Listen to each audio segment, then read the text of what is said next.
Ecnotalks, ver, ouvir, ver, pensar, a economia está no ar, é só olhar. Ecnotalks, simples de entender, com as regras certas tu vais aprender. Sejam muito bem-vindos ao Ecnotalks, o podcast onde a economia fala a tua língua. Hoje vamos falar sobre a quinta unidade dos manuais de economia A, onde exploramos o que é a moeda, os diferentes tipos, como se formam os preços, o fenómeno da inflação e as suas consequências. Fica connosco para perceberes tudo com exemplos simples e do dia-a-dia para ficares a dominar estes temas muito importantes. Antes de existir a moeda, as pessoas usavam aquilo que se chama troca direta. Por exemplo, uma pessoa que tinha pão trocava por peixe a quem tivesse. Pois, mas o problema era que essa troca só funcionava se os dois tivessem interesse naquilo que o outro oferecia.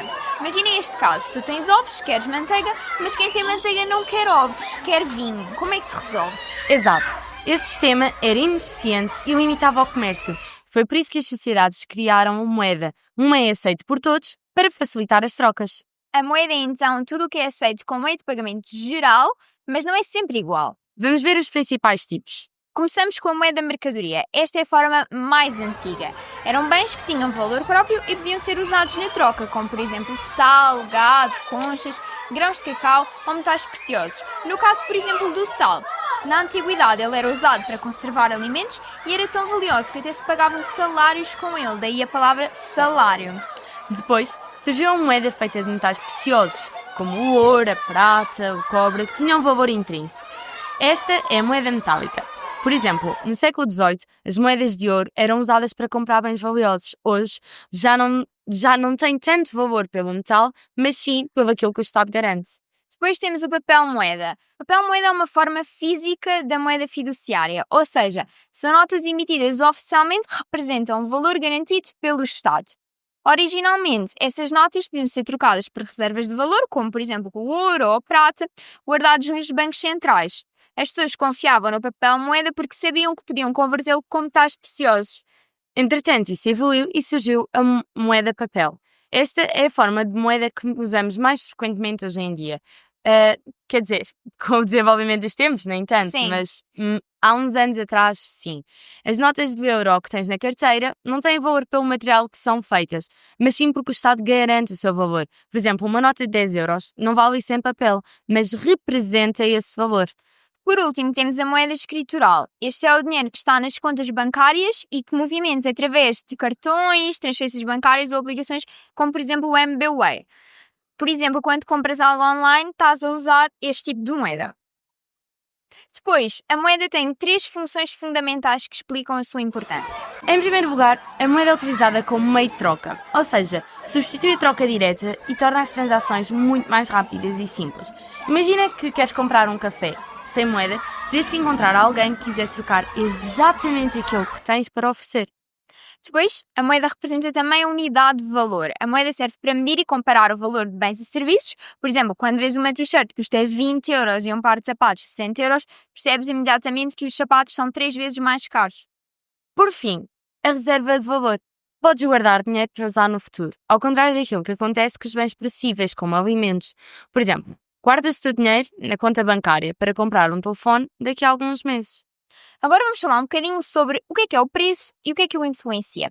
Os preços não são fixos, eles mudam com base em vários fatores. O principal é a lei da oferta e da procura que falámos num dos últimos episódios. Se a procura por um produto sobe e a oferta não consegue acompanhar, o preço sobe. Por exemplo, se um novo modelo de telemóvel é lançado e toda a gente o quer, o preço mantém-se alto até que as empresas produzam mais. Pelo contrário, se um produto é fabricado em excesso e ninguém o quer, o preço desce. Por exemplo, no final da época de verão, as lojas fazem saltos para vender a roupa que não foi comprada. Exato. Além disso, os preços são influenciados pelos custos de produção. Se o preço do algodão sobe, o preço das t-shirts também sobe. Os impostos e as taxas também encarecem os produtos. E as expectativas dos consumidores também contam. Se esperarmos que o preço do petróleo suba, compramos mais gasolina agora, aumentando a procura e o preço. Agora falamos um bocadinho da inflação. A inflação é um fenómeno bastante importante. Basicamente, é o aumento generalizado dos preços. Se antes pagava 50 euros pelo cabaz mensal de supermercado e agora, hipoteticamente, se paga 55, isso é a inflação. Para medir, usamos o índice de preços no consumidor, que calcula a variação média dos preços de um conjunto fixo de bens e serviços. Mas quais é que serão, na realidade, as causas da inflação?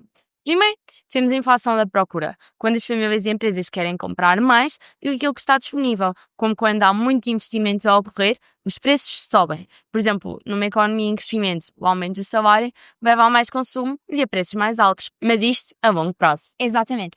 Depois temos a inflação de custos. Quando os custos dos materiais ou salários aumentam, as empresas aumentam os preços para compensar, porque elas não querem perder lucro.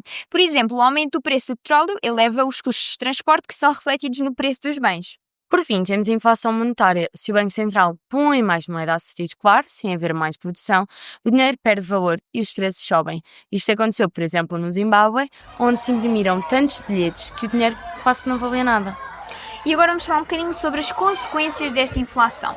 Primeiro temos a perda do poder de compra. Se o teu salário fica igual e a inflação sobe 5%, na prática consegues comprar menos com o mesmo dinheiro. Por exemplo, se o pão custa 1 euro e passou a custar 1,5 cêntimos, vais poder comprar menos pão. Apesar de ser só uma pequena diferença.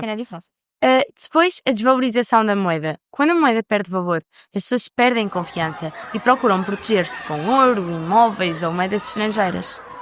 Depois, temos a incerteza económica. As empresas e as famílias têm dificuldade em planear o futuro, não sabem quanto é que as coisas vão custar amanhã. E por último, mas não menos importante, o aumento das taxas de juros. Para combater a inflação, os bancos centrais aumentam os juros, tornando empréstimos mais caros. Por exemplo, se queres comprar casa, a prestação do crédito à habitação pode subir. E assim terminamos este episódio sobre a 5ª unidade dos Manuais de Economia. Falámos da origem e tipos de moeda, das funções que a moeda tem, dos fatores que influenciam os preços e do fenómeno da inflação. Esperamos que tenhas gostado e que este episódio te ajude a preparar o exame e os teus testes. Até à próxima!